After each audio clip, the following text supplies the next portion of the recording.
Hello guys, ଜୟ ଜଗନ୍ନାଥ, ଜୟ ଭୋଲେନାଥ। କେମିତି ଅଛନ୍ତି ସମସ୍ତେ? ଆଶା କରୁଛି ଆପଣମାନେ ସମସ୍ତେ ବହୁତ ଭଲରେ ଥିବେ। ମୁଁ ବି ବହୁତ ଭଲରେ ଅଛି। ଆଜ୍ଞା, କଥାରେ ଅଛି, ସୁନୋ ସବକି ଲେକିନ କରୋ वही जो तुम्हारा मन बोले। ଏ କଥାଟି ଅପ୍ରିୟ ସତ। ଶୁଣ ସମସ୍ତଙ୍କର, କିନ୍ତୁ କାମ କର ସେଇଟା ଯୋଉଟାକି ତମ ମନ କହୁଛି ଆଉ ଯୋଉଟା ତମ ପାଇଁ ଠିକ୍। ନାନା ମୁନିଙ୍କ ନାନା ମତ ଭଳିଆ ଲୋକମାନେ ବହୁତ କଥା କହିବେ, ବହୁତ ଜ୍ଞାନ ଦେବେ, କିନ୍ତୁ ତମେ କ'ଣ ଲୋକଙ୍କ ପାଇଁ ବଞ୍ଚିଛ? ତମ ପାଇଁ କ'ଣ ଠିକ୍ ଆଉ କ'ଣ ଭୁଲ ସେ ଡିସିସନ୍ ନିଜେ ନେବା ଦରକାର। ସାହି ପଡ଼ିଶା ଲୋକ ସବୁ କଥାରେ ଟଣ୍ଟ ମାରିବେ, କହିବେ ଯେ ଆରେ ତୁ କହିଥିଲୁ ଏଇଟା କରିବୁ ବୋଲିକି, ମୁଁ ଭାବିଥିଲି ତୁ କରିବୁ, ମୁଁ ଭାବିଥିଲି ତୁ ବହୁତ ଆଗକୁ ଯିବୁ। ଆରେ ସାଙ୍ଗମାନେ, ଫାଷ୍ଟ ତ ସାହି ପଡ଼ିଶାଙ୍କ ସହ ସେ ପର୍ଯ୍ୟନ୍ତ ଫର୍ମାଲିଟି ମେଣ୍ଟେନ୍ କର ଯେ ପର୍ଯ୍ୟନ୍ତ ତମେ ଷ୍ଟେବୁଲ୍ ନ ହେଇଛ। କ'ଣ ପାଇଁ ନା ସାହି ପଡ଼ିଶା ଲୋକ ହିଁ ଆଗ ତମକୁ ଡିପ୍ରେସ୍ କରିବେ। ଘରେ ଗୁରୁଜନମାନେ ଅଛନ୍ତି, ତାଙ୍କୁ ରେସ୍ପେକ୍ଟ ଦେବା ଉଚିତ ଆଉ ଦେବା ବି ଦରକାର, କିନ୍ତୁ ନିଜ ଫ୍ୟୁଚର୍ ପାଇଁ କ'ଣ କରିବ କ'ଣ ନାହିଁ ସେ ଜିନିଷ ନିଜେ ଡିସାଇଡ଼୍ କରିବା ଦରକାର। ନୋ ଡାଉଟ୍ କି ଗୁରୁଜନମାନେ ଆମଠୁ ଅଧିକା ଦୁନିଆ ଦେଖିଛନ୍ତି, ବଟ୍ ତାଙ୍କ ଟାଇମ୍ର ଦୁନିଆର କମ୍ପିଟିସନ୍ ଆଉ ଏବେର ଦୁନିଆର କମ୍ପିଟିସନ୍ ବହୁତ ଡିଫରେଣ୍ଟ। ଆଜିର ଦୁନିଆରେ ତମେ ବହୁତ ଷ୍ଟ୍ରଗଲ୍ କରୁଛ। ତମେ କ'ଣ କଲେ ତମେ ଆଉ ଗୋଟେ ଷ୍ଟେପ୍ ଆଗକୁ ବଢ଼ିବ ସେ ଜିନିଷ ନିଜକୁ ହିଁ ଭାବିବା ପାଇଁ ପଡ଼ିବ।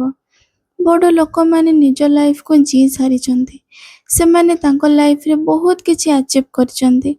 ସୋ ଏବେ ତମ ଟାଇମ୍, ତମକୁ ବି ବହୁତ କିଛି ଆଚିଭ୍ କରିବାର ଅଛି। ନିଜ ଲାଇଫ୍କୁ ସେତେ ବେଷ୍ଟ ବନେଇବାର ଅଛି ଯେ ଦୁନିଆ ଦେଖିକି ରହିବ।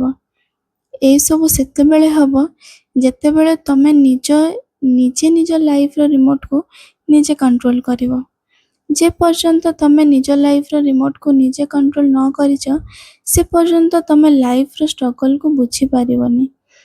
ଯେବେ ନିଜେ ସବୁ ହ୍ୟାଣ୍ଡେଲ୍ କରିବ ତେବେ ତମେ ଆକ୍ଚୁଆଲ୍ ଦୁନିଆକୁ ଜାଣିପାରିବ। ଆଣ୍ଡ ସେ ଟାଇମ୍ରେ ତମେ ବହୁତ ପ୍ରୋବ୍ଲେମ୍ରେ ପଡ଼ିବ, ସେଟା ତ ସତ କଥା, ବଟ୍ ସେ ପ୍ରୋବ୍ଲେମ୍ରୁ ତମେ ଏଇ ଗୋଟେ ଜିନିଷ ଶିଖିବାକୁ ପାଇବ କି କ'ଣ କଲେ ଫର୍ଦର ମୁଁ ଆଉ ଏ ପ୍ରୋବ୍ଲେମ୍ରେ ପଡ଼ିବିନି ଆଣ୍ଡ ଆଉ ଗୋଟେ ଷ୍ଟେପ୍ ଆଗକୁ ଯିବି। ତୁମକୁ ଲାଗୁଥାଇପାରେ ଯେ ବଡ଼ ଲୋକଙ୍କ ଏଗେନ୍ଷ୍ଟରେ ଯିବା କ'ଣ ଠିକ୍? ସେମାନେ ଆମ ଲାଇଫ୍କୁ ବେଟର୍ ଗଢ଼ିପାରିବେ। ସାଙ୍ଗମାନେ, ଆମ ଗୁରୁଜନମାନେ ଆମକୁ ପାଠ ପଢ଼ି ବହୁତ ବାଟ ଆଗକୁ ନେଇ ଆସିଛନ୍ତି। ୟା ପରେ ତମକୁ ଏକୁଟିଆ ହିଁ ଯିବା ପାଇଁ ପଡ଼ିବ, କାହିଁକି ନା ଆମ ଗୁରୁଜନମାନେ ଲାଇଫ୍ ଲଙ୍ଗ୍ ଆମ ସହିତ ରହିବେନି। ଆଉ ତମେ ସେ ସିଚୁଏସନ୍ ପହଞ୍ଚିବା ପର୍ଯ୍ୟନ୍ତ କାହିଁକି ୱେଟ୍ କରିବ? ତାଠୁ ବେଟର୍ ତମେ ଏବେରୁ ନିଜ ଲାଇଫ୍କୁ ନିଜେ ହ୍ୟାଣ୍ଡେଲ୍ କର, ନିଜ ଲାଇଫ୍ରେ ନିଜେ ଆଗକୁ ବଢ଼।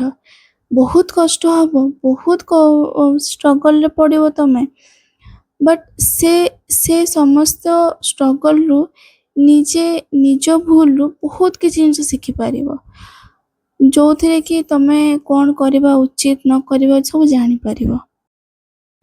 ସୋ ଥରେ ନିଜ ଲାଇଫ୍ର ରିମୋଟ୍କୁ ନିଜେ କଣ୍ଟ୍ରୋଲ୍ କର, ଦେଖିବ ଲାଇଫ୍ କେମିତି ଚେଞ୍ଜ ହେଉଛି। ଟିକେ ଅଧିକା ଟାଇମ୍ ଲାଗିବ, ବଟ୍ ନିଶ୍ଚୟ ତମେ ସକ୍ସେସ୍ ପାଇବ। ଷ୍ଟ୍ରଗଲ୍ ବହୁତ ଅଛି, କିନ୍ତୁ କରିବା ପାଇଁ ପଡ଼ିବ। ଲାଇଫ୍ ସେତିକି ଇଜି ନୁହଁ। ଆଉ ସାଙ୍ଗମାନେ, ଆଜି ପାଇଁ ଏତିକି। ରହିଲି। ଜୟ ଜଗନ୍ନାଥ, ଜୟ ଭୋଲେନାଥ। ମୋ କଥାଟି ଭଲ ଲାଗିଥିଲେ ଆପଣମାନେ ପ୍ଲିଜ୍ ଲାଇକ୍ କରିବେ, ସବସ୍କ୍ରାଇବ୍ କରିବେ ଆଉ କମେଣ୍ଟ କରିବେ। ଯଦି କିଛି ଭୁଲ କହିଥିବି ତ ପ୍ଲିଜ୍ କମେଣ୍ଟ କରିବେ। ରହିଲି।